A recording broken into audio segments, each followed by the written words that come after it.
When we last left off, the game had just seen its most impactful shakeup ever. With the release of Duelist Alliance and the start of the Arc 5 era, Shaddoll and Burning Abyss would overnight shift what the expectation was for a meta archetype to be able to achieve using its in-archetype pieces, providing both power and recursion between their bosses and power play cards. Cliffort was also recently introduced near the end of 2014 to provide the first meta Pendulum strategy, utilizing the mechanic to provide tribute fodder for their bosses, with other new archetypes like Tellarknight just outside of the meta, unfortunately failing due to the shift in the game's design as a whole. With that said, there would be some clear outliers in power with this shift in design, and more specifically a single card that made certain matchups completely unbalanced, so a banlist update would be put in place right after the start of the year on January 1st. And while there would only be a couple of hits, the banlist would absolutely be filled with cards returning to the game for the first time in years. Newly banned would be Super Polymerization, as the card being completely unrespondable was proving to be a serious problem in the case of Shaddoll specifically,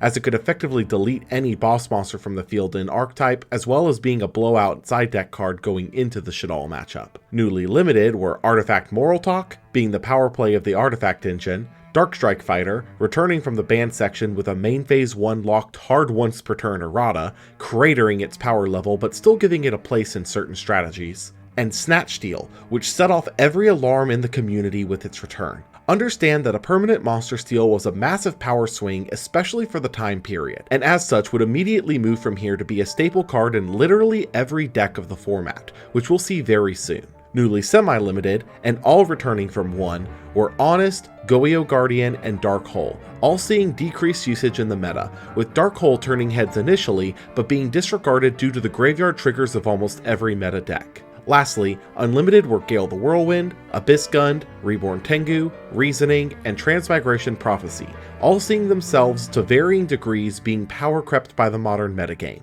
though some here would find new homes very soon. All in all, this list only had 2 hits, both seemingly targeted at Shaddoll, which was interesting as by recent results, Burning Abyss had already overtaken Shaddoll's top deck position, which would lead most players to closely watch the next couple of releases to see if Burning Abyss would run away with the format or if a new threat would give them a true challenge.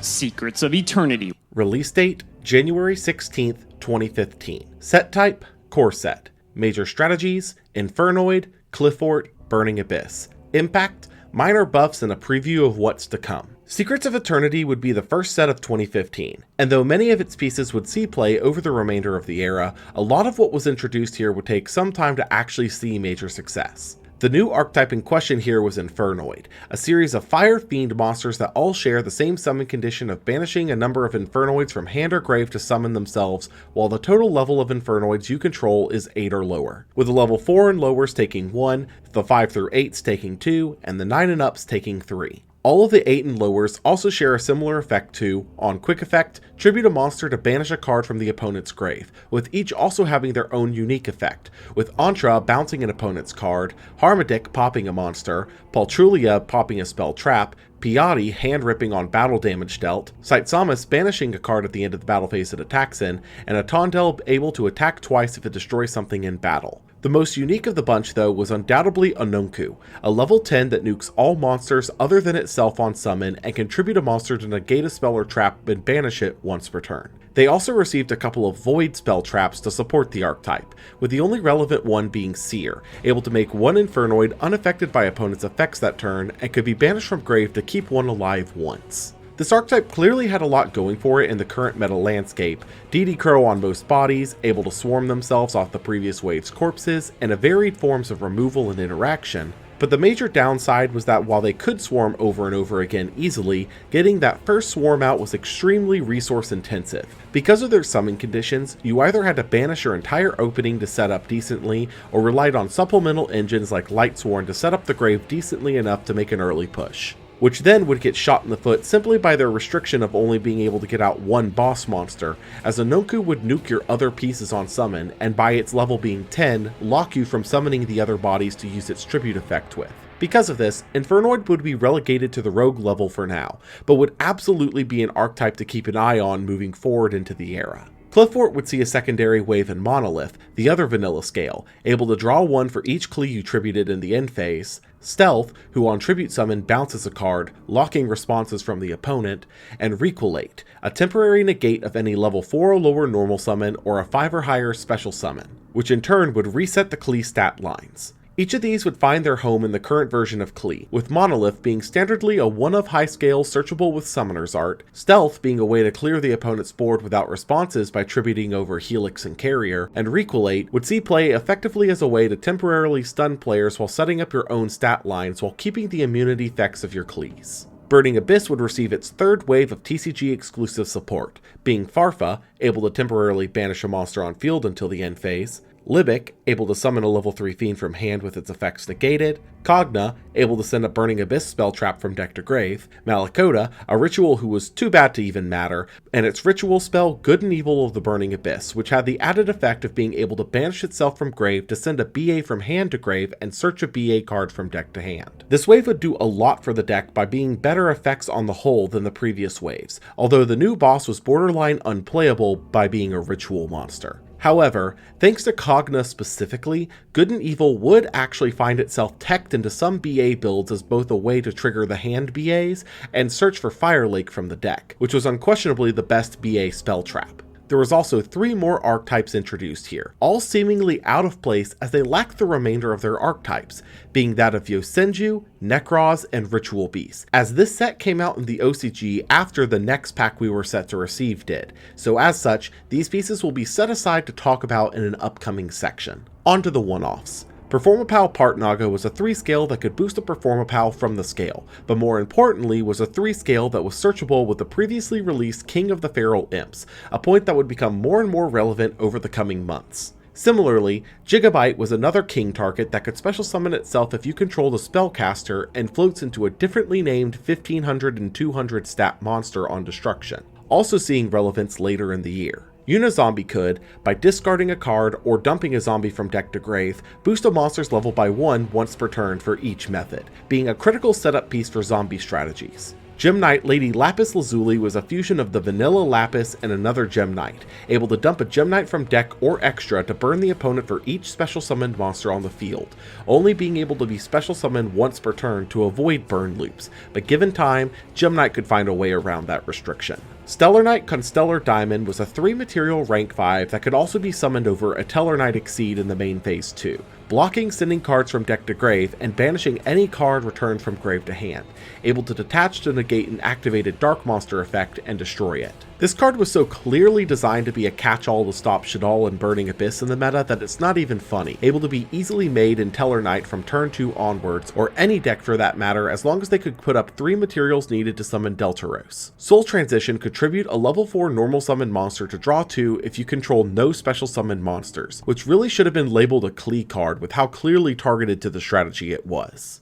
Lastly, Blaze Accelerator Reload was a continuous trap that could be considered Tri-Blaze Accelerator on field, could dump a Volcanic from hand to draw 1, and could be banished from grave to send a Volcanic from deck to grave. While all of this may seem niche and just a way to get the old GX archetype some more playability, Reload would actually move to spawn an entire new deck type to the meta with Volcanics, which we'll cover with an upcoming YCS. All in all, Secrets of Eternity was a mixed bag on release, not having much impact in the short term, but over the course of the year would have its pieces become more and more relevant with the release of further cards. This wouldn't be the only release though heading into the first YCS of the year, as the year's first structure deck would also drop before then to help shake up the format just a little more.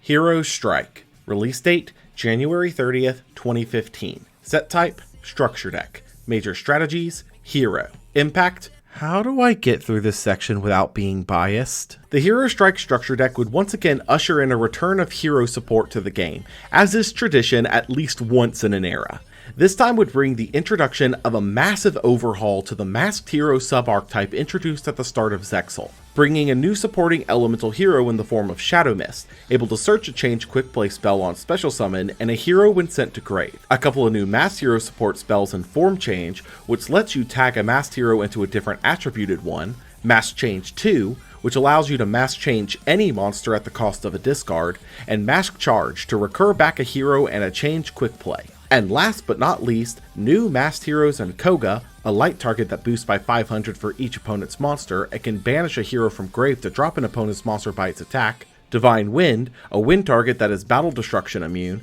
locks the opponent to one monster attacking a turn, and draws on destroying something in battle. And the big man himself, Dark Law, a dark target that puts a one-sided macro effect on the opponent and banishes a card from their hand if they add a card from deck to hand. It should be no secret that these are my personal favorite cards in the history of the game, so I'll try and be as unbiased as I possibly can. On initial release, the Masked Hero pieces looked absolutely wonderful in terms of taking Hero in a new direction that was potentially meta-relevant, namely on the back of Dark Law himself. By special summoning Shadow Mist through a Hero Lives, Summoner Monk, or a more niche option like Goblinberg or 10 Goldfish, you could search for the mask change you need to convert her into Dark Law the following turn, which would then net you a hero search. While having immediate applications, Masked Hero for now would not see much meta play, though an interesting place would be found for the new heroes almost immediately. Because the newly released Mask Change 2 could change any monster into a Masked Hero, there was no need to run all of the hero cards, as you could instead tech it in your side deck in any predominantly dark strategy,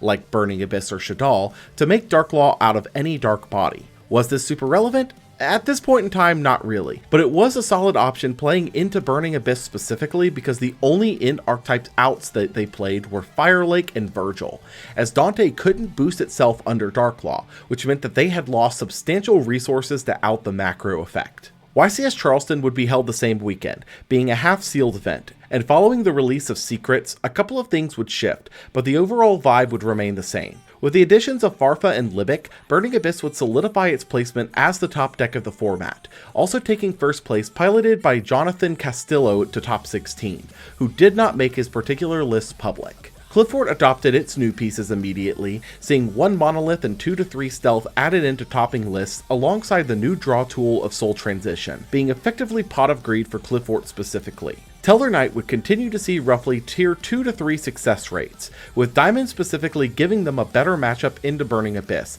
but still being substantially behind the top deck. Shadal had taken a serious fall from grace here, being the only heavily affected deck of the previous ban list in addition to receiving no new relevant support from Secrets like the other strategies had, leaving it in a position to adapt or die moving into the new format. However, the list that turned the most heads unquestionably was Volcanic, which shockingly went completely undefeated in the Swiss rounds. Reload had turned the Volcanic pieces into an insane value engine, discarding shells for the draws and searching another right after, Scattershot being the dump from deck target to both board nuke and burn the opponent for 1500 a go, and Royal Firestorm guards being present to reload the engine for further shots. Magic Planter would also see major success because of this, able to send a reload to grave to draw 2, then fire the reload from grave to scattershot away a board. This particular strategy would be a rogue option for the next few months, always popping up as a one-of in top cuts at most, usually in tandem with another strategy for added power. Regardless, Charleston had laid the groundwork for an interesting format to develop for sure, but that was all about to be completely upended. For the 5th time in the game's history, we were about to enter a Tier 0 format, and judging by how certain aspects of the set played out, Konami knew exactly what they were doing with this one.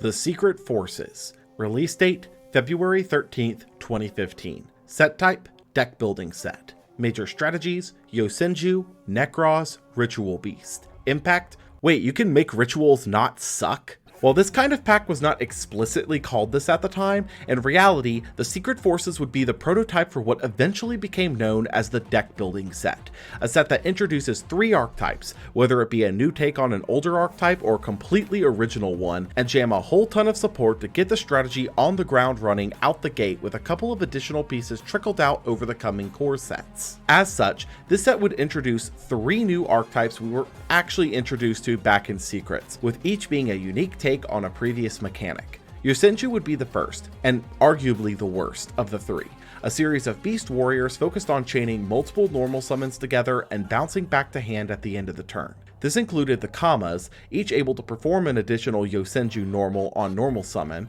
with 1 able to bounce a monster to hand if you controlled another Yosenju, 2 able to attack directly for half damage, and 3 able to search a Yosenju when a Yosenju deals battle damage, all returning to hand in the end phase of normal summoned. They also received Sujik back in Secrets, able to boost a Yosenju by 1000 for the turn or be used from the hand as a 1000 boost battle trick, also returning to hand the turn it's normaled. While a decent theme, it entirely gets disjointed by the introduction of Pendulums here too, with the Senchus providing skills 3 to 11, and Daibok being a level 10 that bounces 2 cards on normal or Pendulum summon, returning to the hand in the end phase of the turn it's specialed. Lastly, Training Grounds is their archetypal gateway, gaining a counter on each Yosenju summon and able to remove 3 to search a Yosenju card, and Secret Move is the archetypal Omni-Negate counter trap, only usable if you control only Yosenjus. While a fun strategy for the casual level, Yosenju here suffered from a severe lack of focus, as it seemed like the Kamas and the Pendulums were at odds with each other in terms of how the deck was actually supposed to be played, being a Pendulum spam strategy or a normal summon swarm strategy, as if you Pendulum summoned the Kamas, their return to hand effects would not trigger, and they'd be sitting ducks for the following turn, leaving Yosenju as easily the least playable of the 3 strategies. The Ritual Beasts were up next, a series that actually was made of 2 different sub-archetypes, being the Ritual Beast Tamers, a series of psychics aimed at tutoring out another Ritual Beast, with Laura reviving a Ritual Beast on normal, Elder giving you an extra normal summon, and Wen returning a banished Ritual Beast to field, and the Spiritual Beasts, a series of animal companions, including Apelio, who can banish an RB to boost all RBs by 500 that turn, Petalfin, who banishes an RB in hand to bounce a card, Kanahawk, who banishes an RB from deck to Goldsark, and Rampingu from Secrets, who banishes an RB from extra deck to dump a same typed RB from deck to grave. The archetype's primary gimmick was Contact Fusion, able to make any of their fusions by banishing a Tamer and a Spiritual Beast, with all sharing an effect to return to the extra deck to summon a banished Tamer and Spiritual Beast on quick effect, with Ulti Apelio being immune to other cards for its attacks, Ulti Petalfin unable to die by card effect, and Ulti Kanahawk able to return 2 banished RBs to grave to search an RB card. All the RB main deck monsters also had the stipulation of being special summonable once per turn, so while you could theoretically tag between your fusions in them over and over again, in practice there was a limit to how many times you could do it. As for their spell traps, Bond lets you contact fuse on a quick play spell using any 2 RBs rather than needing specific types, Steeds lets you non-target pop cards up to the number of RBs you control, and Ambush from Secrets lets you summon back a Grave or Banished Tamer and Spiritual Beast. A fun little fact about Ulti Kanahawk's effect specifically. Because of wording, his search effect does not have to return both targets to grave to get the search off, it just needs to return at least one, which means you can actually chain its tag out effect to the search to resummon one of the targets and preserve your resources. Incidentally, did you also know that Ulti Kanahawk is not a hard once per turn?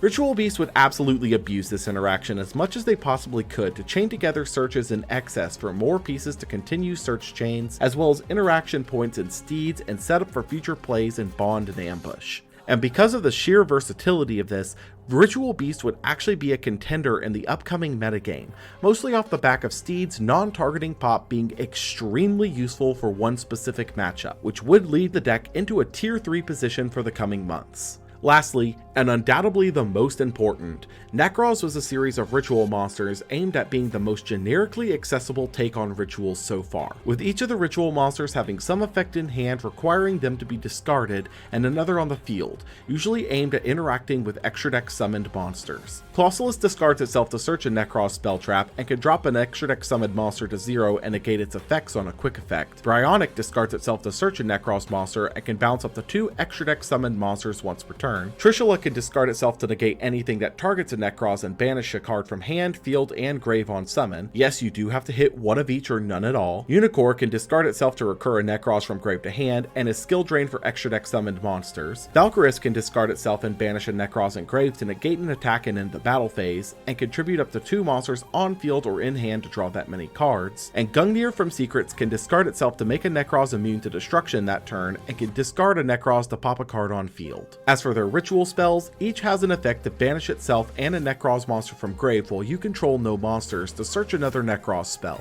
with each also having its own unique gimmick, with Mirror able to banish Nekroz tributes from grave for the summon, Kaleidoscope able to use extra deck monsters for the tributes, also able to summon out multiple Nekroz off of one monster tributed, and Cycle from Secrets able to ritual summon a Nekroz that's in the graveyard. Lastly would be the singular non-ritual Necros that was important at this stage, Shurit, able to consider itself the whole tribute for a Necros ritual summon and search as a warrior Necros ritual monster when tributed. It's these, don't ask. So in case it wasn't clear, Necros was one of the most consistent decks to ever exist in the game's history up until this point. Thanks to years of ritual support waiting in the backlog like Manju, Preparation of Rites, and even the recent Herald of Arclight for usage with Kaleidoscope, you had easy access to literally every single card in the archetype thanks to Bryonic, who could search any monster in the archetype, which included Clausulus, who could search the spells. While their power level would be seemingly lacking due to mostly being reactive effects, this was all just on paper, as regularly a Necros player could set up their resources on the first turn to block you from advancing even slightly, and completely run you out of the game after with proper resource management. The player base knew Necros was going to be tier 0 immediately on release,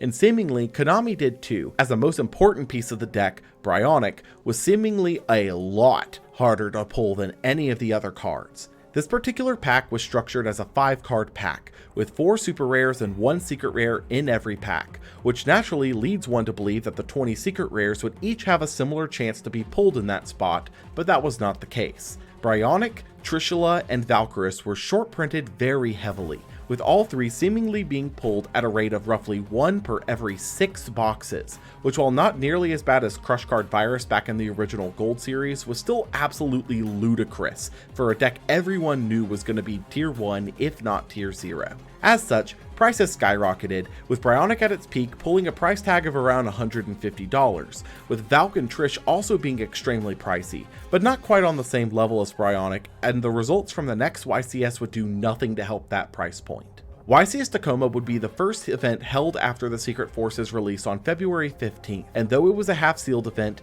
Necros would prove to be an absolutely dominant strategy right out the gate. The consistency of the deck would prove to be absolutely incredible, able to handle just about any scenario thrown at it, but there was one more specific interaction Necros had that would prove to be insanely problematic. Released all the way back in 2009, Jin, Releaser of Rituals, could be used from grave as ritual cost and gave any monster summoned using it a one-sided special summon Floodgate for as long as it was on the field. Up until now, it was believed that Ritual was too slow a mechanic to ever use it reliably, but with the release of Necros, they would utilize the level 4 normal summon searchers of Manju and Senju to use alongside Necros of Unicorn to access Lavalval Chain, which in turn would dump the Jin from deck to use as material for the summon of a monster like Clausulus, which, as it turned out, would be incredibly easy to pull off reliably given how consistent the deck was. The Jin lock, as it became known, would be the bane of the format, with the common consensus being that a one-sided lock sucked all skill out of the format, which would also lead to one of the most controversial angle shoots in the game's history,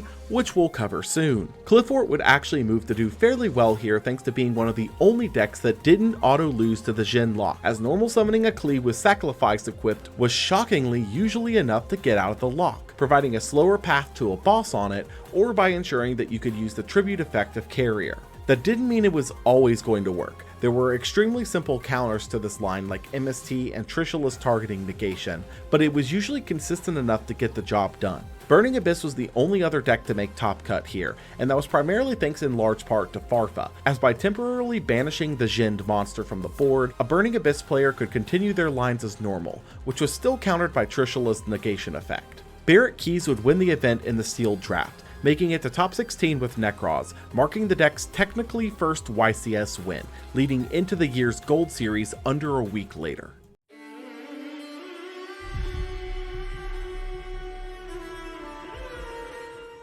Premium Gold Return of the Bling. Release date February 20th, 2015. Set type Import Reprint Set. Major strategies: Blackwing, Masked Hero, Galaxy Eyes. Impact: a theorized meta breaker. Return of the Bling would be the second crack at turning the yearly Gold Series sets into an import source for the TCG to receive some cards not yet brought in from the OCG. And for the most part, as usual, these imports were not all that impressive, but would hold some niche applications, such as Absolute King Backjack, a new wave of Blackwing support, Cat Shark, Masked Hero Anki, Rose Lover, and Santa Claus. However, there was one card among these that held legitimate potential. Number 95, Galaxy Eyes Dark Matter Dragon could be overlaid onto any Galaxy Eyes Exceed, and could dump 3 dragons from deck on summon to make the opponent banish 3 monsters from deck, able to attack twice in the battle phase by detaching material. With the currently limited dragon rulers, Dark Matter was instantly theorized as the perfect way to set up your board for large-scale pushes,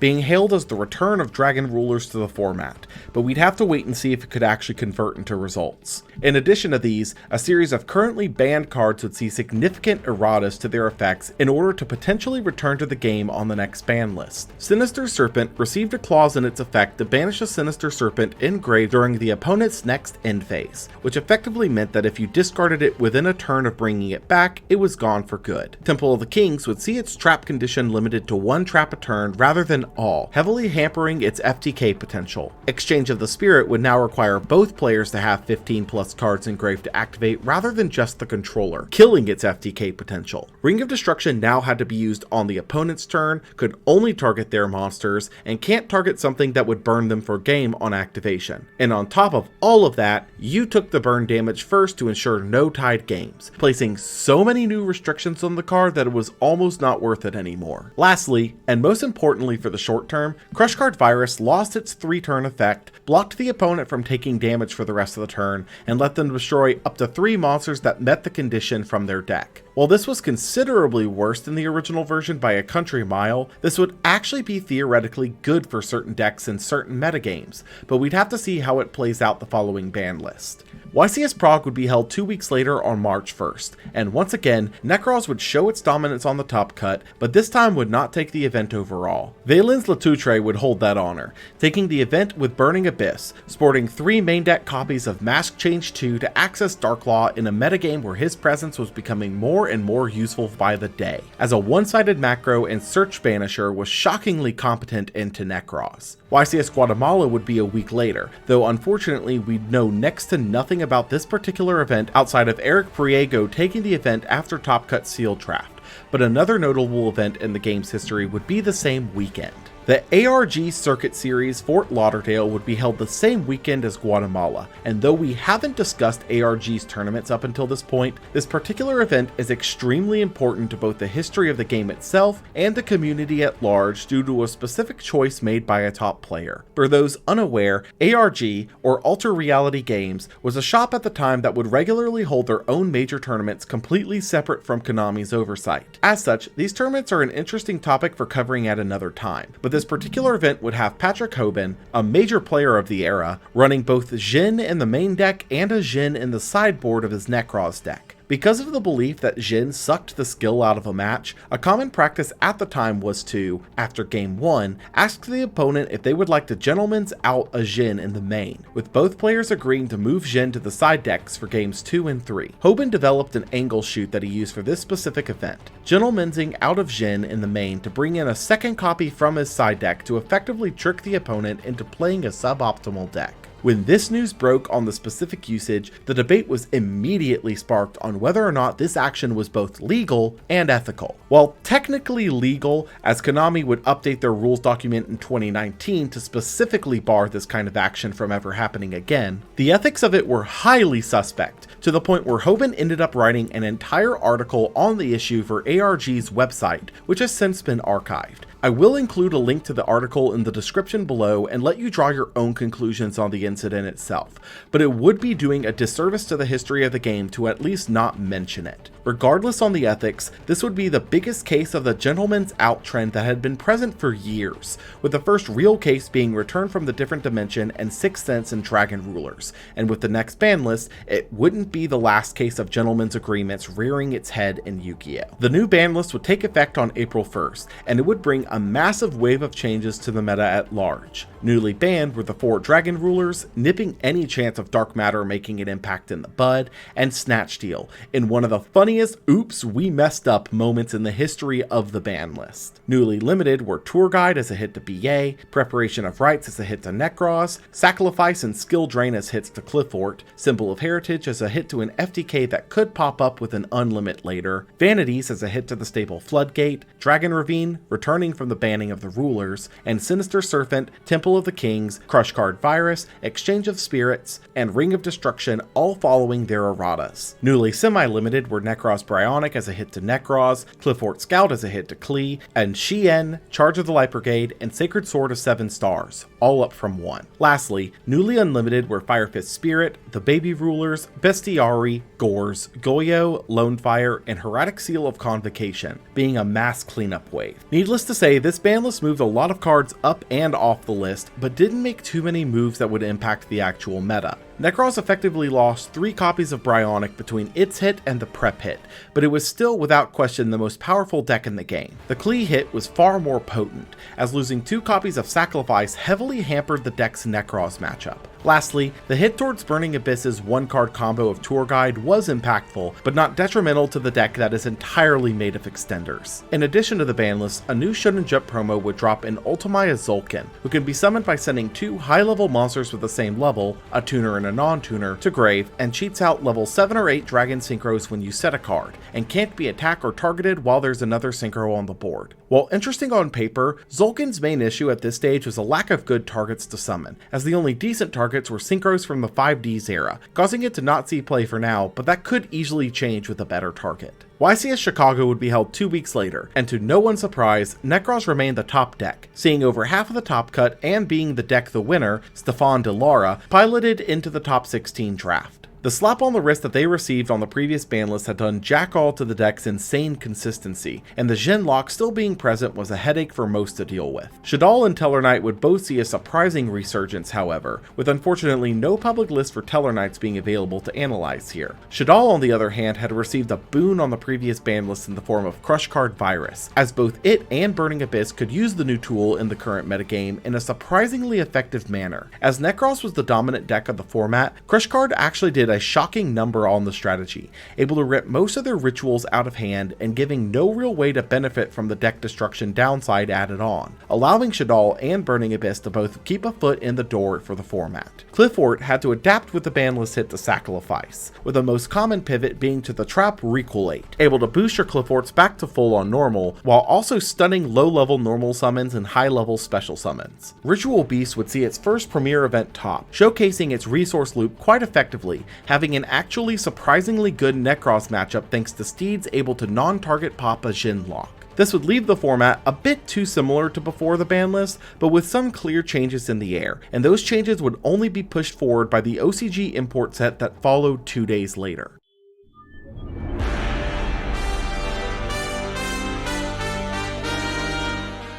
World Superstars. Release date, April 14th, 2015. Set type, import set. Major strategies, heroic challengers, Star Seraph, Galaxy. Impact, knock you in your head with my stick.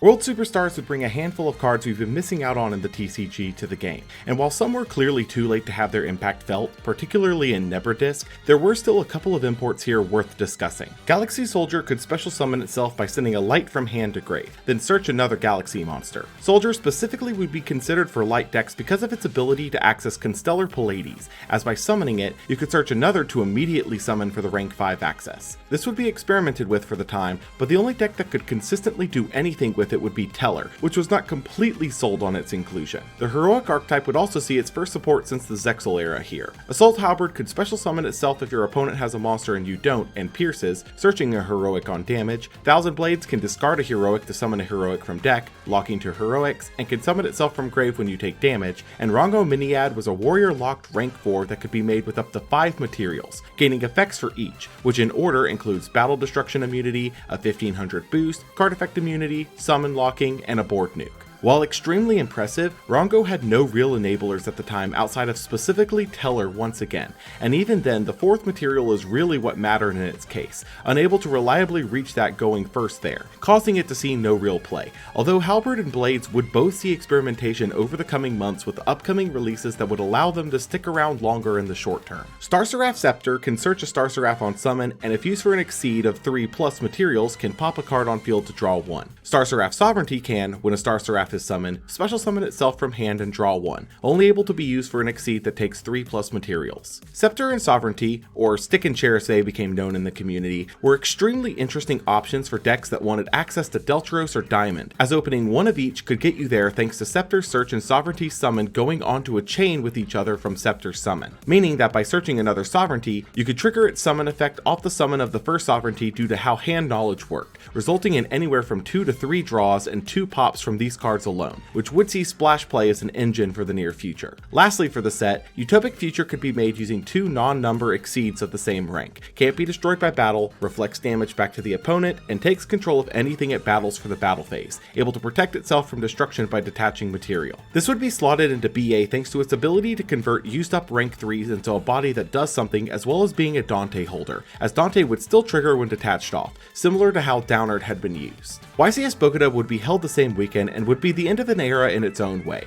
as this would be the final event to do sealed draft top cuts in the history of the game as of the writing of this script. From these results, though the meta had remained mostly the same, there were a couple of adaptations worth looking into. Shaddoll would be the primary strategy, seeing a change in its game plan, as with the rising need for more relevant lights in its lineup for access to Construct, the new Stick and Chair filled that niche optimally, giving the deck access to Evil Swarm or Boros of all things to provide a hand rip going first, in addition to the draw 2 off Chair. This would become the norm for Shaddolls moving forward, including Stick and Chair into lists for the added draw power and the 3 mat rank 4 access. Barrett Keys would take the event, piloting to top 16 with Nekroz, who did not make his list public. YCS Bochum would be held 2 weeks later, and with the discovery of Stick and Chair for the deck, Shaddoll rose quite substantially in representation, but would not be the most interesting happenings of this particular event. Mecha Phantom Beast had cleared its way into Top Cut for the first time ever as its own deck, utilizing the newly released Yakuzalon from World Superstars to rip an opponent's hand apart on the first turn, able to make it so far primarily off the surprise factor of it.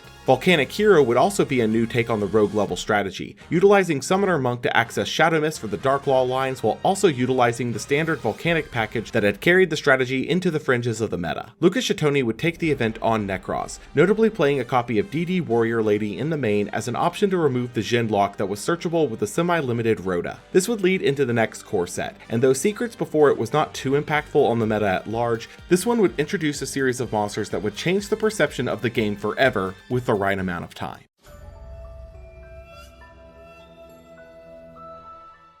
Crossed Souls. Release date May 15th, 2015. Set type Core Set. Major strategies Frightfur, Zephyra, Infernoid. Impact a ghost girl that would shape the future. Crossed Souls was the second core set of the year, and as far as core sets goes, while not ushering in a new era of the game, it did bring a couple of pieces that would shape a couple of movements in the meta over the coming years. Starting with the new archetype, Zephyra is a series of Pendulum monsters that take a bunch of the dual terminal lore archetypes of recent releases and give them a couple of new support pieces tied to the idea of a centralized archetype. In reality, this archetype would do next to nothing as Zephyra's, but would give a couple of their tie-in archetypes new tools to tinker with. Yang Xing would see Zephyraxi, who makes a Yang Xing a tuner when summoned from the deck and goes to the bottom of deck when it leaves field, and Zephyr Nui, who searches a Yang Xing spell trap when summoned from deck. These two would do a number of things for Yang Xing by giving them more varied synchro access as well as, and far more importantly, the ability to search for creation and path, boosting the deck's consistency considerably to where Yang Xing could be considered on the fringes of Rogue now, but still not properly meta. Ritual Beast would get Zephyr Ampilica, who summons a RB from grave on normal, popping it in the end phase, and Zephyr Wendy, who adds a Zephyr from face-up extra deck to hand on normal. Obviously, one of these was way better than the other here, with Zephyr Ampilica seeing play in RB moving forward as a mid to late game push.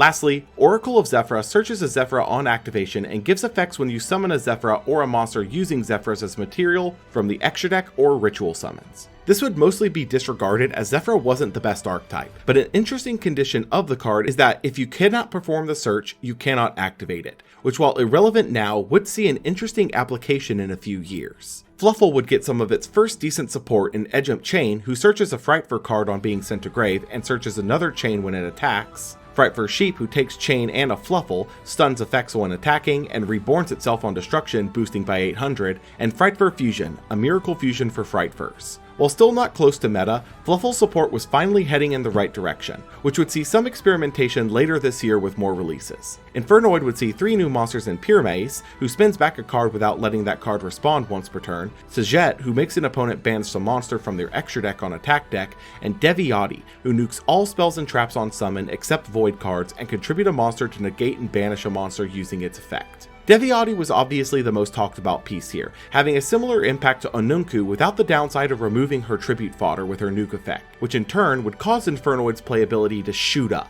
Burning Abyss would see new pieces in Draghig, who stacks a BA card from deck, and Barbar, who can banish up to 3 BAs in grave to burn for 300 for each. Draghig and Barbar would both see their niches in the current version of BA, with Barbar in particular filling a gap in the deck's ability to close out games over time. UA would see decent support this round with Signing Deal, able to cheat out a UA from deck by burning the user for its level times 300, and negates its effects and locks it from being Synchro or Exceed material, and Penalty Box, making UAs able to temporarily banish anything they attack and can be banished from grave to search a UA spell. These two would both be solid for the strategy, with Signing Deal being a starter the deck desperately needed, and Penalty Box giving the deck spell searching, but without a way to reliably get it in grave, UA would continue to see zero play in the meta. Onto the one-offs. Lizard Draw would be another option for the theoretical Pendulum pile, able to send itself from scale to extra if you have another Performapal in scale to draw 1, which with its high scale and typing made it a consideration. Anoyatilis would be the Water Shadal fusion, blocking special summons from hand or grave using spell traps, which couldn't be more targeted at Nekroz if it actively tried to be,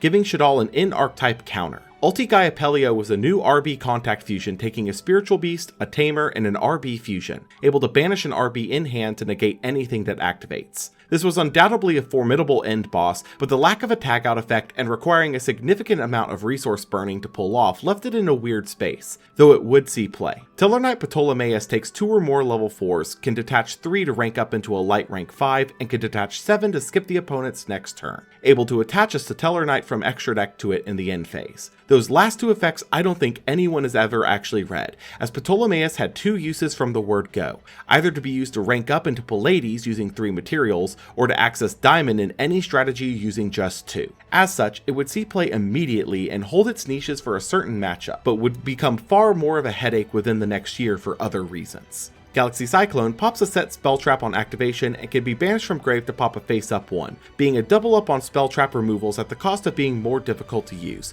which would see some experimentation. Unexpected Die special summons a normal level 4 or lower from your deck if you control no monsters, being talked about for Synchro and Exceed toolboxes but being discarded almost immediately as there was no real benefit to running it and a regular vanilla in your deck. Lose 1 turn negates monster effects the turn they're special summoned and swaps them to defense mode on summon, being so clearly targeted towards use in Cleese that it was almost laughable, seeing play immediately. Moon Mirror Shield makes its equipped monster boost to the attack value of whatever it battles plus 100, cycling itself to top or bottom of deck on destruction for 500 life points. This was a stun player's dream, as it made the most problematic but weak monsters in the game impossible to out through battle, seeing play for that reason alone, but not being as powerful as you might remember in the meta at large due to various answers to it existing in the format as well as it potentially locking its user out of the game if its recursion is used incorrectly. Melody of Awakening Dragon, for the cost of a discard, searches 2 dragons with 3000 or more attack and 2500 or less defense, which reads as blue eyes pretty much any way you slice it, which while not useful now would see considerable play in the coming year. Galaxy Eyes Full Armor Photon Dragon takes 3 level 8s or another Galaxy Eyes Exceed, can suck up equips as materials, and can detach 1 to pop a face-up card once per turn, seeing play as a tool for rank 8 strategies. Lastly, Ghost Ogre and Snow Rabbit could be discarded to pop any card that uses an effect after it's already face up, specifically being useful in countering out continuous cards and field spells. While it seemed decent and fairly unassuming on the surface, Ghost Ogre would be the start of a new era in hand traps, which would, over the following years, explode in their utility as more and more Ghost Girls joined the fray. YCS Columbus would be the testing grounds for these new tools, as well as the 150th YCS, held a week after Cross Souls released, and no changes had been seen in the meta at large outside of BA including its new monsters and rank 4 accessible decks using Ptolemaeus. Terrence Kinsley would take the event on Necroz, notably playing a copy of Bullblader and copies of Book of Eclipse as a way to answer the Jhin lock, which would become an option many players would use moving forward. This would also mark the beginning of the WCQ season, with the Oceania WCQ being held 2 weeks later, and similar to Columbus, the format held unchanged. Oliver Parle would take the event on Necroz, similarly playing lockouts in Warrior Lady and Eclipse. The Central America WCQ would be 2 weeks later, and though the meta was still fairly consistent to what we had seen up until this point, a new face would crack into top 32 here. Infernoid would finally see a premier event top, utilizing a small Lightsworn engine to facilitate both early mills and to set up Infernoid summons, as well as to access utility like Lila's spell trap popping and Aaron's ability to out anything flipped by Book of Eclipse. Galileo Souza would take the event on Necroz,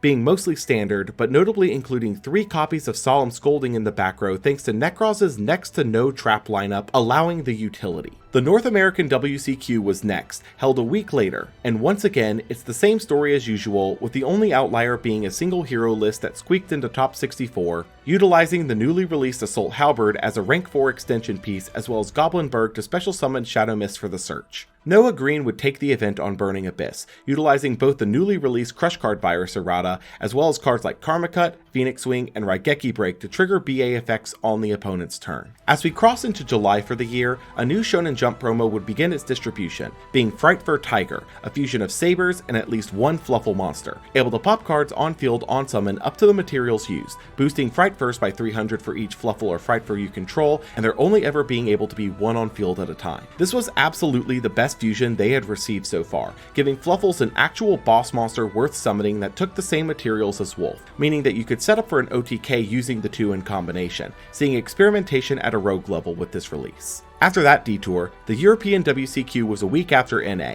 and once again, no real surprises, seeing a similar spread to the NA WCQ. Ito Marcus would take the event on Shadal, being the strongest performance the deck had had the entire year, utilizing the monster Pero Cerberus to access Shekinaga and give removal afterwards, also dumpable with Mathematician. Lastly, for the WCQ season, the South American WCQ would be held the same day, and, stop me if you've heard this one before, we'd see the same spread of decks in the top cut, with Gerardo de Galdo taking the event on Necroz utilizing the Bullblader option as well as the Solemn Scolding package. With the WCQ season done and in the books, a new ban list would take effect on July 16th, and this would actually mark a significant change in how the ban list was updated, as now it would no longer be standardly the first of the month like it had almost always had been before. This meant that the ban lists now had a little more unpredictability to them, which would only grow in the coming years. Newly banned were Jhin, Releaser of Rituals, and Lavalval Chain, putting an official end to the Jhin lock, which by this point players were absolutely sick of. Newly limited were Shuret,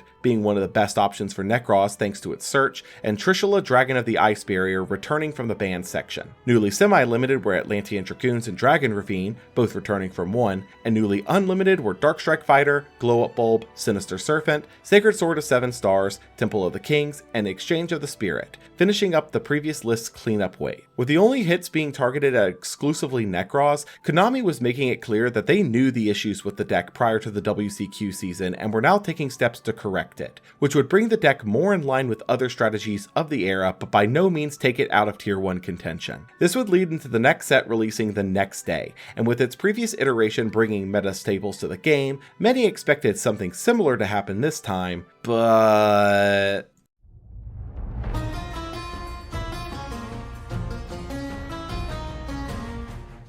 Dragons of Legend 2. Release date, July 17th, 2015. Set type, Import Set. Major strategies, Critias and Hermos. Tune, Prediction Princess. Impact...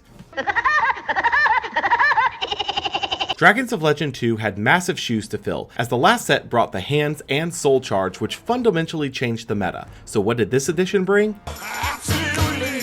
Unfortunately, this edition brought nothing of actual relevance to the game, including a new block of support for Red Eyes, as well as new strategies in Critias, Hermos, and Aqua Actress, all of which did jack in the meta. Only two strategies here were worth talking about, and that would be Prediction Princess and Tunes. So let's start with Prediction Princess. Terratry would be their boss monster, a ritual that could special summon a flip monster from grave in your end phase face down and can flip a monster up or down on a quick effect once per turn. This would be considered interesting, but overall lacked anything worth flipping for the time being relegated to the bulk pile for now. Tune would be the strategy that brought in the most attention, namely thanks to its new field spell, Tune Kingdom, which effectively was Tune World with targeting protection and battle destruction prevention for your tunes, giving the strategy more actual sticking power outside of the common threat of an MST to the book. They also received Comic Hand, being an in-strategy version of Snatch Steal, making its target a tune and able to attack directly, and Mimicat, able to steal anything from the opponent's grave to use for yourself. While interesting for sure, Tune still saw no relevant play from this due to still having the same problem of the entire deck dying to a copy of MST, which Kingdom did not solve. This left the game with no real shakeup,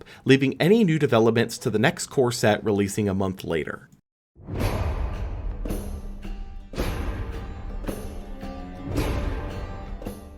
Clash of Rebellions. Release date August 7th, 2015. Set type Core Set. Major strategies Perform Age, Ignite, Cosmo. Impact the core set to end all core sets. I'm probably going to get a bit of flack on this one, but I truly do believe that Core should be regarded as one of the greatest core sets of all time. This singular set would introduce new engines, power cards, and archetypes that would completely define the course of the next year of Yu-Gi-Oh! And sadly, I believe it gets lost in the shuffle a little bit due to it coming between Duelist Alliance, which is regularly referred to as the set that completely changed Yu-Gi-Oh!, which is valid, and a set in early 2017 that once again changed the game forever, which we'll get to. Regardless, this is one of those sets that introduced so much that would shape the game as we know it that we're going to need to speed run through the less notable stuff first so that we can give those parts the time that they deserve. Let's start with Red Eyes, getting a complimentary wave of support that syncs up with their Dragons of Legend of 2 wave from the last month by having next to nothing in common with it. Yay! Black Flare Dragon is a Gemini that burns the opponent for its attack at the end of the battle phase it battles. Black Stone of Legend contributes itself to summon a level 7 or lower Red Eyes from deck and can recur itself from grave to hand by shuffling back a Red Eyes in grave. Black Metal Dragon equips itself from hand onto a Red Eyes and boosts it by 600 and searches a Red Eyes when sent from field to grave. Archfiend of Lightning is a Gemini that can nuke anything with a defense lower than its attack. Archfiend Black Skull Dragon is a fusion of an Archfiend and a Red Eyes normal that stuns effects while attacking and burns at the end of the battle phase it attacks for the attack of a Red Eyes in grave, shuffling it back into deck. Flare Metal is a rank 7 that has an effect destruction immunity, burns the opponent for 500 for using any card or effect, and can detach to revive a normal Red Eyes.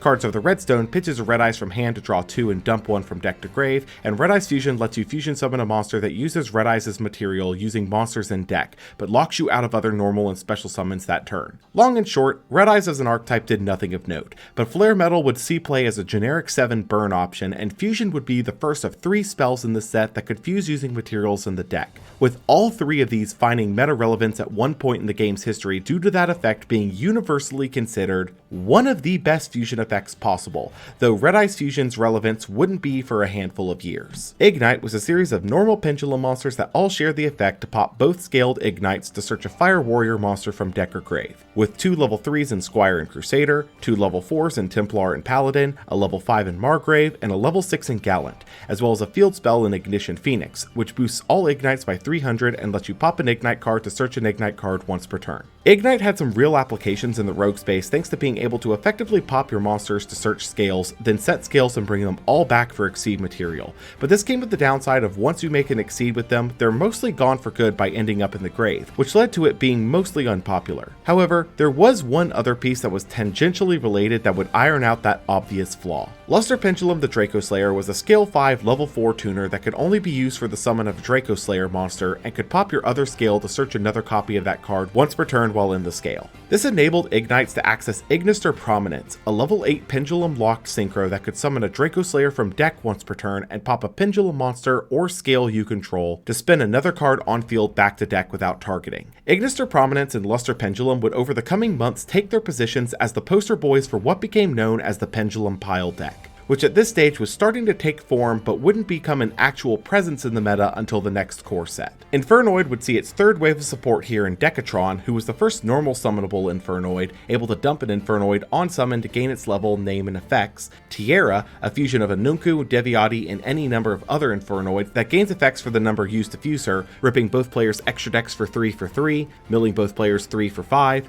returning 3 banished cards for each player to deck for 8, and ripping both players' hand apart completely for 10. And Void Imagination, a continuous spell that makes all Infernoids level 1, cuts Infernoid battle damage in half, and, if the opponent controls an extra deck summoned monster, lets you fusion summon an Infernoid using up to 6 materials from deck in addition to hand and field by sending itself to grave. Put bluntly, this support was incredible for Infernoid, giving them a monster that could actually be summoned proactively without setup and a way to get multiple monsters on the board with a Nunku, plugging the deck's primary flaw. Tierra and the fusion effect of Imagination were usually just seen as a way to set up the grave for Infernoid pushes, not necessarily for the actual benefit of the fusion summon, but they would see play as well. The Perform Mages would see their introduction here, a series of spellcasters aimed at manipulating life points by their effects to generate advantage. Damage Juggler can be discarded to negate and destroy a card that deals effect damage, can be discarded to block the next battle damage you take that turn, and can be banished from grave to search for a Perform Mage. Hat Tricker can special summon itself if there are 2 or more monsters on the field, can gain a Perform Mage counter to block effect damage dealt to yourself, and its attack and defense become 3300 when it reaches 3 counters. Trick Clown can summon a Perform Mage from grave when sent to grave, setting its attack and defense to 0 and burning the user for 1000, and Trapeze Magician is a spellcaster locked rank 4 that blocks all damage less than its attack, can detach to make a monster able to attack twice that turn but it blows up in the end of the battle phase, and if destroyed, special summons a Perform Mage from deck. While unassuming on the surface, Perform Mages would become an engine that would shape the next year of the game, as the advantage you generate solely off of Trick Clown would be enough to consider them useful, but add in the damage blocking and searching of Damage Juggler and the easy summon ability of Hat Tricker led the engine to see substantial play, especially near the end of the year with another discovery from this same set. We also received 2 new TCG exclusive archetypes to take the reins from BA and UA, which would be present for the next 4 core sets. The first of these was Cosmo, a series of low-level psychics and high-level machines loosely based on a combination of The Wizard of Oz and Star Wars, with the psychics all sharing an effect to banish themselves to summon a higher-level Cosmo on a quick effect, and the machines all sharing an effect to banish themselves from grave on destruction to special summon a lower-level Cosmo from deck. Farm Girl could pay 500 upon dealing battle damage to search a Cosmo card, Good Witch could pay 500 to flip a monster face down, Slip Rider pops a spell trap on summon, and Forerunner has targeting protection and gives its controller 1000 life points back in their standby phase. Lastly, Cosmo Town was their field spell, able to add a banished Cosmo to hand by paying life for its level times 100, can shuffle any number of Cosmo monsters in hand to deck that draw that many, and if destroyed by card effect, searches a Cosmo card. While not as explosive out the gate as Burning Abyss had been, Cosmo was clearly going to be a powerhouse in future metas with this initial wave of support, bringing Emergency Teleport back to the forefront of player consciousness thanks to Farm Girl being a valid summon target with it, and Forerunner being a super easy to summon boss monster that was actually shockingly difficult to out with its targeting protection. That targeting protection though would see a new way to out it through the other new TCG exclusive archetype in Kaijus, a series of high power monsters that can be summoned to your opponent's field by tributing a monster they control, and to your field if the opponent controls a kaiju, with each having an additional effect revolving around kaiju counters. Dogoron can remove 3 counters to nuke your opponent's monsters, Kumongus can remove 2 counters to negate the effect of a newly summoned monster and block it from attacking that turn, and Kyoto Waterfront gains counters anytime a card is sent from field to grave, capping out at 5, and can search a kaiju once per turn if it's at 3 or more counters, able to remove a counter to prevent effect destruction. While next to no one would use the field spell or an actual kaiju focused deck, Kumongus would see play out the gate for being able to tribute over an opponent's monster a la Lava Golem, without eating your normal summon that turn, giving players an option to out towers like bosses, specifically using Kumongus because it was the weaker of the two to give the opponent sitting at 2400 attack. Moving into the one-offs, Magical Abductor gets a counter whenever a spell is activated while on field or in scale, able to remove 3 to search a Pendulum monster while in scale or a level 1 spellcaster while on field. Archfiend Eccentric can pop itself in scale to pop another spell trap on field, or tribute itself on field to pop another monster. Both of these cards would see experimentation in the aforementioned Pendulum pile, with Eccentric seeing general play as well for being effectively an MST that could also double as monster removal where needed. Retaliating Sea can special summon itself if your opponent activates a spell that can special summon a monster, banishing any card sent to grave while summoned this way, and searches an Earth Insect on being sent to grave. While it's clear this was meant as a counter to strategies like Necros and Shaddoll, retaliating would also be extremely notable at the time for searching Max C when removed. Wavering Eyes pops all pen scales, then provides effects based on how many you pop, with 1 burning the opponent for 500, 2 searching for any Pendulum monster, 3 banishing a card on field, and 4 searching another copy of Wavering Eyes. This was clearly meant as a counter to Pendulums as they became more and more powerful, but in actuality it just acted as a way for Pendulum strategies to get an Ignite style search off, which would become even more powerful if you matched into a Pendulum strategy yourself. Chicken Game blocked whichever player is losing from taking damage, allowing both players on their turn to pay 1,000 to use one of its effects, being a draw 1, give the opponent 1,000 life, or popping that card. Obviously, the primary usage of this card was a pseudo-reverse Upstart Goblin, paying 1,000 life points to draw a card, but this would become one of the most degenerate FTK enablers ever, as the previously released field spell Pseudo Space could be placed over it after using the draw effect to then banish it from grave, pay 1,000, and draw again. Because of this, Chicken Game FTK became a known threat in the format, being utilized with either a Magical Explosion end goal or Exodia, which was made worse by cards like Hope for Escape and Terraforming, enabling the strategy to insane degrees. Storming Mirror Force would be the first in a new series of elemental retrains at the classic Battle Trap, bouncing all attack position monsters to hand when attacked into. While this wouldn't see play for now, it would set the trend for the next year of new Mirror Force variants coming out with wildly different conditions and effects that would each find their own homes in the game. Lastly, and probably one of the biggest sleeper hits of the set, Gem Knight would receive 2 new cards of note. Lady Brilliant Diamond is a fusion of any 3 Gem Knights that can send a Gem Knight from field to grave to summon another from extra deck, ignoring its summoning conditions. This enabled all sorts of FTKs with Lady Lapis Lazuli and Master Diamond, but for the time being was too inconsistent to do anything noteworthy. The far more impactful piece of this support here was Brilliant Fusion, a fusion from deck spell for Gem Knights that had no restrictions on when it could fuse, but dropped the monster it summoned to 0/0, able to discard a spell to boost that monster back to normal stats for the turn. While incredibly unassuming for the time, Brilliant Fusion would actually be one of the most powerful setup tools ever conceived for the time, as by playing a copy of Gem Knight Garnet, you could use it to send the Garnet in any light to make Seraphonite, who in turn provided an additional normal summon as well as dumping of whatever light you wanted. The go-to light of the era was undoubtedly Perform Age Trick Clown, as by dumping it with Brilliant, Trick Clown could then revive itself immediately, giving the user 2 monsters and an additional normal summon to work with off of the 1 Brilliant Fusion, which would become more and more popular in the coming months, but was not immediately discovered on release. This would also lead to the community coining the term Garnet for anything you played in deck for an engine but did not want to draw, named for the Gem Knight Garnet you'd play, as Brilliant Fusion had to specifically send its materials from deck to grave. The World Championship for 2015 would be held a week later on August 15th, 2015, and an extremely important note here is that the World's winner from 2014, Sahabi Karandine of Canada, would not be allowed to participate despite his World's title due to a cheating suspension that was in effect at the time, seeing his spot for the tournament filled by the runner-up of last year's Worlds, Hayama Shinsuke of Japan. Once again, due to the combined format, a number of strategies were left in an unplayable state going into Worlds. Burning Abyss was still a TCG exclusive, leaving it out of the tournament completely, while Shaddoll had taken many hits in the OCG with the banning of Construct and the limiting of Shaddoll Fusion, leaving the deck heavily suboptimal for play here. Of the publicly available top 8 lists, Hero would be a notable standout, seeing top 8, utilizing Mystic Tomato of all things in the slimmed down metagame to access Shadow Mist for Darklaw, with a suite of revival traps to make the setup even easier. Necros would make it all the way to second place here despite the additional hits of a limited Unicorn and a semi-limited cycle, utilizing more of the non-ritual Necros line than ever before like Exa and Great Sorcerer, even going so far as to utilize the hands once again to fill out the control core of the deck. Despite how he qualified the event, Hayama Shinsuke of Japan would take this year's World Championship title using Tellarknight, the one Duelist Alliance strategy that had taken no substantial hits, utilizing its almost standard game plan at this stage to consistently control games and earn this year's title of World Champion. This would lead into the next structure deck of the year a week later, and with the world substantially shocked by Tellar's performance on the world stage, many hoped for something to help bolster a new meta strategy.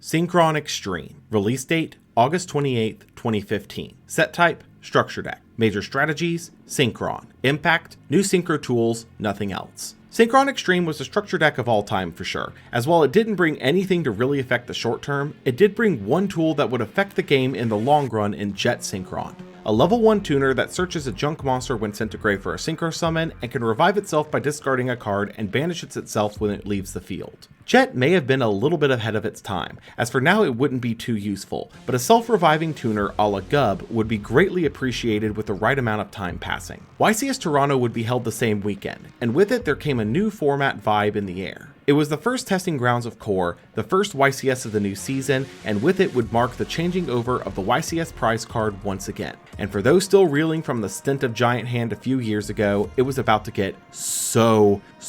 much worse. Minerva the Exalted Lightsworn can detach 1 to mill 3, drawing cards equal to the Lightsworns milled this way, and when destroyed mills 3 to pop cards up to the number of Lightsworns milled. This card was, to put bluntly, one of the best milling tools we've seen since Lavalval Chain. Being a rank 4 meant that it was so generically accessible and boosted multiple strategies in the format from Shaddoll to Infernoid to countless rogue options, and the fact that she was a prize card stirred up quite the storm. Because of her status as a prize card while also being legal in the format, copies of Minerva that you could potentially win at a YCS were going for upwards of $1,000 a copy in her prime, being the first time in a long time a prize card was worth nearly that much outside of specifically a World's prize card. With all of that preamble out of the way, how did the meta for the YCS shake out? For the most part, the meta held despite the new releases, but a couple of clear shifts had made themselves known immediately. For starters, the Perform Mages were running rampant. Over half of the Necros lists and most of everything that wasn't specifically named Burning Abyss were playing the clowns, and the results here were clear that Perform Mage was an engine that was here to stay, providing rank 4s and tribute bodies left and right. Yang Zing would see its first ever premier top here, utilizing the new Zephyr Yang Zings from Cross Souls to provide the extra searching power for their creation lines, giving the strategy far more consistency than before.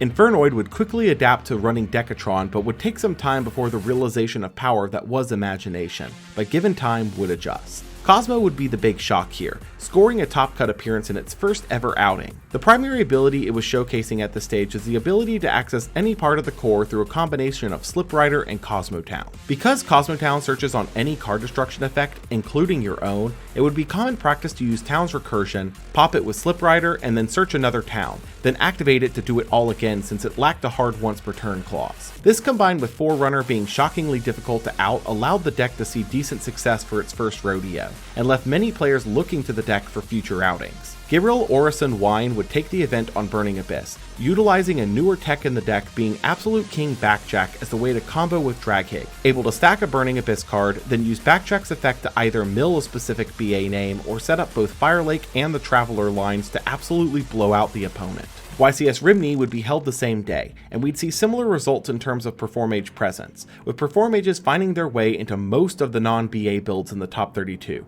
including the winning Necros list piloted by Lorenzo Satoni. YCS Monterey would be the following week, and we'd see similar results to the other YCSs in this block, even with the backcheck build of BA once again taking the event piloted by Alan Guzman. The year's Megatins would drop a week later, and to say that the anticipation was palpable would be an understatement, as this particular round was set to reprint a massive amount of the current meta. Archetypes seeing reprints here included Artifact, Bujin, Burning Abyss, Fluffle, Infernoid, Cliffort, Shaddoll, Sylvan, Tellarknight, Traptrix, and Yang Zings to name a few. Needless to say, this would bring down the price of everything in the meta not named Necros, but there was also a new particular card here brought in for the promo slots that absolutely needs to be talked about. Elder Entity Norden is a fusion of 2 Synchro or Exceeds monsters that revives a level 4 or lower on summon. Let's be blunt, at this point in time, you're never fusion summoning this card the correct way. You are absolutely using this with instant fusion, and as such, Norden provides a get out of jail free card to every rank 4 focused deck by turning instant fusion into a 1 card rank 4 with its revive, leading the card to see stable play in any rank 4 focused deck for the foreseeable future. This would lead nicely into the next set 2 weeks later that was poised to take another crack at the deck building set formula.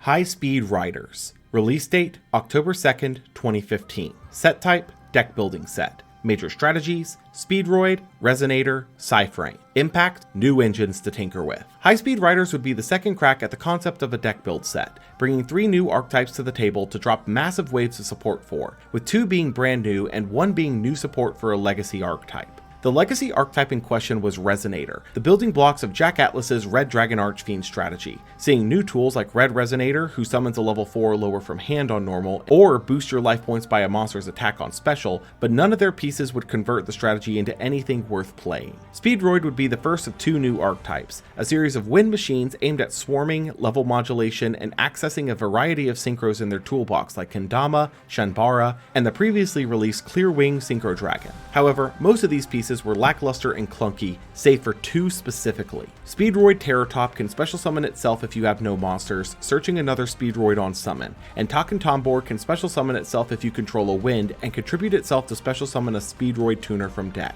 These 2 would form the basics of a rank 3 engine for strategies at the time, thanks to Terrortop searching Takentombor for the immediate free summon, giving you rank 3 material without committing to the normal summon, seeing play mostly in decks like Burning Abyss as now a free access to Dante. The last archetype here was Psyframe, a series of psychic gears that could special summon themselves in response to an opponent's action if you control no monsters, as well as the vanilla Psyframe driver, banishing both in the end phase. These included Alpha, who responded to a summon and searched a Psyframe card on summon, Beta, who responded to an attack, popping the monster and ending the battle phase, Gamma, who responds to monster effects, negating it and destroying the monster, Delta, with the same effect but for spells, and Epsilon, with the same effect but for traps. Their field spell, Circuit, allowed you to immediately synchro summon using the summon materials regardless of turn, with the primary targets being Zeta, a level 7 who can tempt banish itself and an opponent's attack position special summon monster, able to recur a Psyframe in grave by returning itself from grave to extra deck, and Omega, a level 8 that can tempt banish itself and a card in the opponent's hand,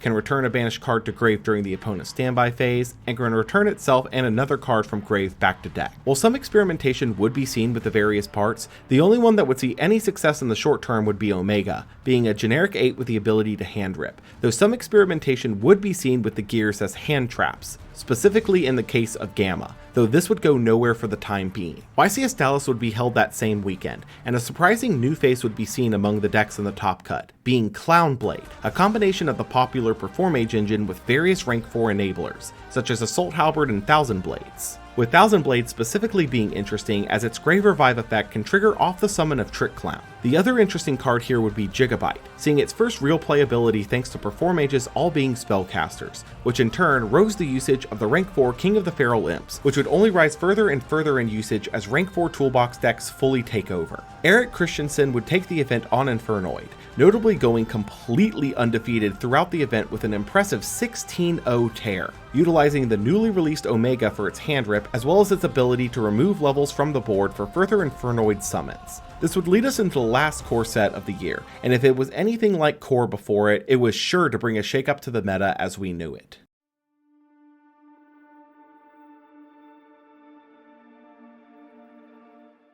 Dimension of Chaos. Release date, November 6th, 2015. Set type, core set. Major strategies, DD, Magispector, Cosmo. Impact, the guillotine to the current meta. Dimension of Chaos would be the last core set of the year, and with its new archetypes and continued support of themes introduced back in core, a couple of new meta threats would rise from this particular set to redefine the meta at large. DD is an archetype of fiends aimed at utilizing fusions, synchros, and exceeds through their various tools and Dark Contract continuous cards, which we've actually seen a couple of times before, but this would be their first major wave of support that would make the strategy playable. Swirl Slime can fuse a DDD using itself and any other material in hand and can be banished from grave to summon a DD from hand. Necro Slime can fuse a DDD by banishing itself and any other material from grave. Savant Kepler searches a Dark Contract or bounces another DD card to hand on summon. Oblivion King Abyss Ragnarok summons a DDD from grave on summon and contribute another DD to banish an opponent's monster, and then the Scale can summon a DD from grave when you special summon another DD, burning yourself for 1,000 when you do. Wave King Caesar can detach at the end of the battle phase to summon back as many destroyed monsters as you can, but burns yourself for 1,000 for each in the next standby phase, searching a Dark Contract when sent to grave. Wave Oblivion King Caesar Ragnarok can bounce a DD or Dark Contract on attack deck to steal an opponent's monster and equip it to himself, boosting by its attack. Duo Dawn King Kali Yuga can stun all other cards on field for the turn on summon, can detach to nuke all spells and traps, and can detach to set a Dark Contract from grave. Dark Contracts are all continuous cards with similar conditions of providing an effect once per turn and burning the controller for 1,000 in the user's standby phase. Gate lets you search a DD, Swamp King lets you fusion summon a Fiend using hand or field, and can also use Grave if the monster being summoned is a DD,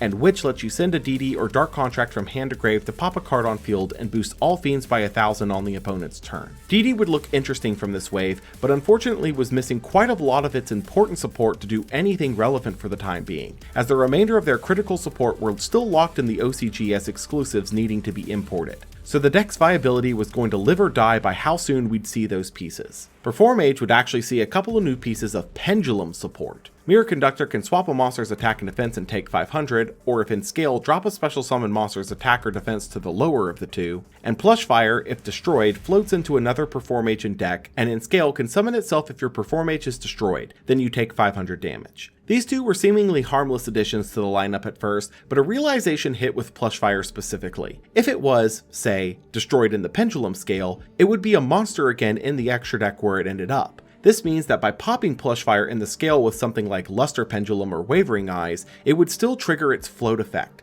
And with that, Pendulums now had full unrestricted access to the Perform Ages in a way no other deck did. This would heavily increase the interest in the aforementioned Pendulum pile, now slowly gaining the name of the two archetypes it most utilized, those being of Perform Ages and Performapals, nicknamed Pepe for short. It seemed that with every new release, some new Pendulum cards would be added to the pile to make Pepe stronger and stronger, which actually segues really nicely into Magispector was a new archetype of spellcaster Pendulums that all shared targeting and effect destruction immunity, and having no Pendulum scale effects despite being a Pendulum archetype, with most having an effect on summon, with Nekomata searching any Magispector card in the end phase, Bunboku searching a monster, Yada searching a spell, and Kyubi searching a trap. Kirin would be the boss of the archetype, able to bounce a Pendulum monster and an opponent's monster to hand on quick effect, though notably was a level 6 in a Pendulum archetype where the scales capped out at 5. Their spell trap line primarily involved tributing a wind spellcaster to activate an effect, with Storm spinning a monster to deck, Cyclone popping a monster, Tornado banishing a monster, and Tempest negating a special summon or monster effect, destroying it.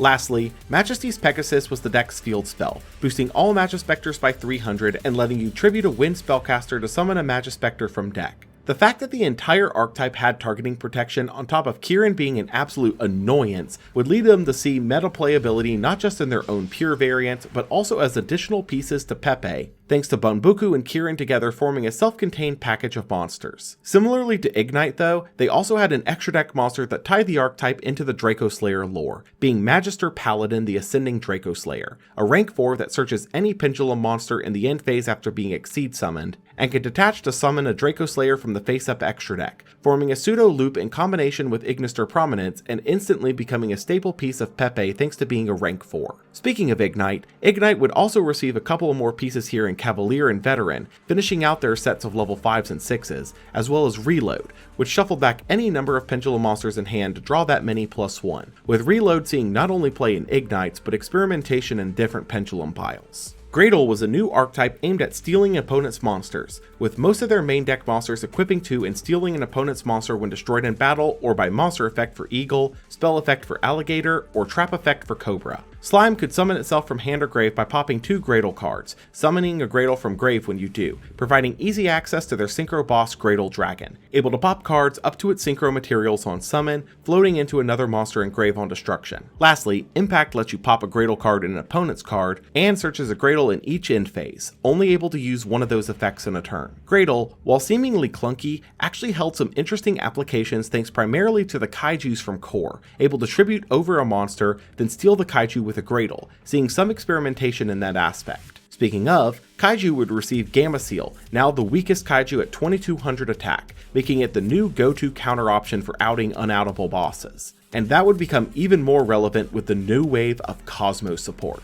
Strawman had the standard pilot tag out and could pay 500 to summon a banished Cosmo with its effects negated, destroying it in the end phase. Wicked Witch had the standard pilot tag out and could pay 1000 to prevent herself from being destroyed that turn on a quick effect, and Dark Destroyer had the standard ship float effect, targeting protection, and pop the monster on summon. These 3 would take the already tier 3 Cosmo strategy and rocket it up to tier 1, as Dark Destroyer was an absolute house of a card, with the only real way to out it being that of the Kaijus, as popping it would just let it float into another ship or pilot that could just get back to it. On to the one-offs. Performapal Second Donkey searches a Performapal on summon if your scales are full, being a decent inclusion in Pepe as it geared up. Fluffle Wings allows you to convert a toy vendor into pure value, drawing a card and popping the vendor, which in turn gets you another search. In the same vein, Frightfur Sabertooth is a fusion of any Frightfur fusion and one or more Fluffle or Edge Imps, summons a Frightfur from grave on fusion summon, boosts Frightfurs by 400, and has destruction immunity if made with 3 or more material. Sabertooth would be seen as effectively a freebie fusion using Tiger, since you could just revive him after, allowing you to either make a large-bodied board between their attack buffs or potentially clear the Tiger off the board for another Tiger summon. Vector Pendulum the Drake Overlord could negate the effects of the opponent's Pendulum scales while in scale, being a decent option for the Pendulum pile, but still lacked a solid reason to run it, which we would get soon enough. Pot of the Forbidden on flip gave you the choice of effects from power spells that are currently banned, be it Pot of Greed's Draw 2, Giant Drenade's Spell Trap Bounce, Raigeki's Monster Wipe, or Forceful Sentry's Hand Spin Back. Obviously this was too clunky to see meta contention, but it was experimented with for rogue level play with the previously mentioned Prediction Princess cards, as Taro Tri could use it as her ritual material, then bring it back in the end phase, able to flip it up and down repeatedly. Odd Eyes fusion summons a dragon using monsters you control, or if the opponent has 2 or more monsters than you, Odd Eyes monsters from the extra deck. This would facilitate the new boss of Vortex Dragon, a fusion of an Odd Eyes and a Pendulum monster that bounces a monster on summon and has an Omni Negate at the cost of returning a Pendulum from the extra to deck. This would be solid for some Pendulum piles to include thanks primarily to Odd Eyes Rebellion Dragon, which 2 copies of it in the extra deck can be used to fully meet the fusion requirements since Odd Eyes fusion doesn't specify face up extra deck, seeing some experimentation. Scarlet Red Dragon Archfiend's name becomes the original RDA on field and engrave and can nuke all other special summoned monsters with equal or less attack to it to burn the opponent for 500 for each. This would become a quick inclusion in the ever-growing lineup of good level 8 synchros, primarily as a way to close out games effectively. Painful Decision lets you dump a level 4 or lower normal to search another copy of the same monster. While fairly basic on paper, at this stage the only deck that could even remotely consider using it was Ignite, though it would see relevance within the next year. Lastly, Grand Horn of Heaven can negate an inherent special summon in the opponent's main phase, then immediately force them to end that phase. This would see some serious experimentation as a blowout option when going first, as forcing the opponent to effectively skip their main phase 1 can prove detrimental in terms of breaking a board, as you lose your battle phase to go into main phase 2 to finish up. YCS San Jose would be the same weekend, and Cosmo would waste no time letting everyone know who was the new top dog, taking the main slice of the top cut and the event itself piloted by Jesse Samick. The addition of Dark Destroyer and Strawman to the deck had changed the dynamic substantially, as now you could do combos with the deck by utilizing Dark Destroyer's pop to cycle your ships in the battle phase for further damage pushes, or to break the opponent's board, while Strawman's ability to access a temporary beater body that then floats into more power proved extremely useful. Reasoning had found another home here too, as almost every ship in Pilot was a different level, giving no ideal call outside of 8 to prevent a free Dark Destroyer drop. Magispector would also clear into top 16 here, utilizing the other Pendulum tools like Luster Pendulum and Archfiend Eccentric to take full advantage of the Magispector lines, in addition to Moon Mirror Shield being quite useful, as with the targeting and effect destruction protections on the Magispector lines, it made the smaller bodies incredibly difficult to out without something like a Kaiju, which always felt like a waste on the small Pendulum bodies. This would be the precursor to the next ban list update just 3 days later, and with it would come down the blade on almost everything that had been meta in the past year. Newly banned were Towers, Construct, Exciton, and Shuret, all of which had been pivotal pieces of the decks that had dominated the game for a while now. Newly limited were Graph as a hit to BA, Mathematician and El Shadal fusion as hits to Shadal, Nekroz of Bryonic and Unicore, and Rhoda all as hits towards Nekroz, Cliffort Scout as a hit to Klee, and Ulti Kanahawk as a hit to Ritual Beast, all of which were massive nerfs in their own ways. Newly semied, and the only card here, would be Seer as another hit to BA. Lastly, unlimited were Chaos Sorcerer, Shien, Spellbook of Fate, and Geargia Gear, seemingly a wave of cleanup to the decks of yesteryear at this point. Shadal, Cliffort, Ritual Beast, and Nekroz all suffered killing blows, losing almost their entire identity in one fell swoop, while Burning Abyss, though it did take hits, didn't suffer nearly as much as the others. This would also spawn a meme in the community around Dante, as it seemed that the BA poster child, unlike the faces of the other meta strategies, was banlist immune in the TCG. Obviously, this would set the stage for a changing of the guard in a sense, and most expected Cosmo to move into the dominant position moving forward, which would be all but confirmed at YCS Sao Paulo 3 weeks later, where Cosmo would take a solid 9 of the top 16, including first place piloted by Alejandro Suarez, marking the player's second YCS win and third major event win. This would be the first major event top of Pepe as well, but unfortunately we do not have a deck list to analyze for this particular event. Though Pepe was about to become much more potent in the meta, as the last structure deck of the year was just a week away, and it would provide a preview of the coming attractions that Pendulum had in store for 2016.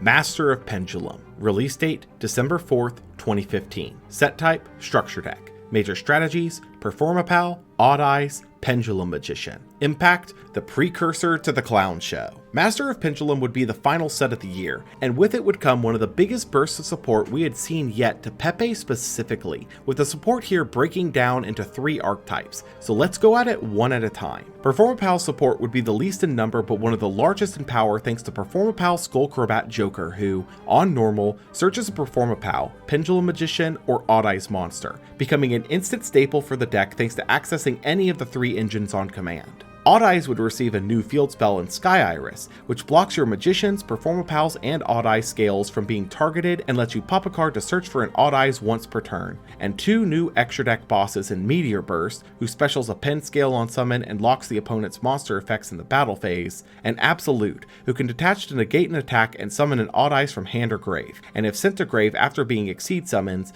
an Odd Eyes from extra deck ignoring its summoning condition, with Sky Iris finding a home instantly and Absolute taking one of those Odd Eyes fusion slots thanks to also being a cheat out if needed. Lastly, the Pendulum Magician archetype would see a serious facelift. Dragon Pit and Pulse were normal pendulums that could discard a pendulum to pop a spell trap for Pit or a monster for Pulse. Oath Dragon could return a Magician or Odd Eyes from face up extra to hand once per turn. Wisdom Eye could pop itself in scale to set any other Magician into scale from deck, and Pendulum Call, for the cost of a discard, let you search for any 2 Magician pendulums, locking your pen scales from being destroyed by card effect until the opponent's next end phase. This was an incredible boon for the rapidly rising Pepe, seeing a variant known as Pepe Magicians rise into the meta off of this wave, which I would say we'd see at the last YCS of the year in Lyle, but there was an unexpected issue. Due to devastating attacks in Paris coupled with civil unrest, YCS Lyle would sadly be cancelled, leaving us now at the end of 2015 Yu-Gi-Oh! But what a massive year it was. We had seen the rise and fall of new Tier 0 as well as the changing of the guard in terms of meta threats. And with recent support, finally, we were seeing pendulums come into their own as a mechanic. But this was about to hit the fan.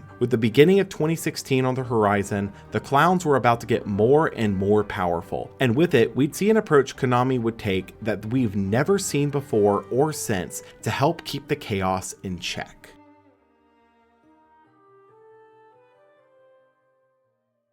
A huge extra special shout out to my Dark Law level patrons, Dammit Marco, Jukes, NTB Yugioh, Otaku GamerX, and Prinrin, as well as all of my other patrons over on patreon.com. If you'd like to support the channel, consider following me on Patreon, where support tiers start at as little as $1 and you get access to all my videos a day early. If you enjoyed this video, be sure to subscribe to the channel, that way you don't miss out on any future videos. Every subscription helps out more than you think. Thank you all again, and I'll see you next time.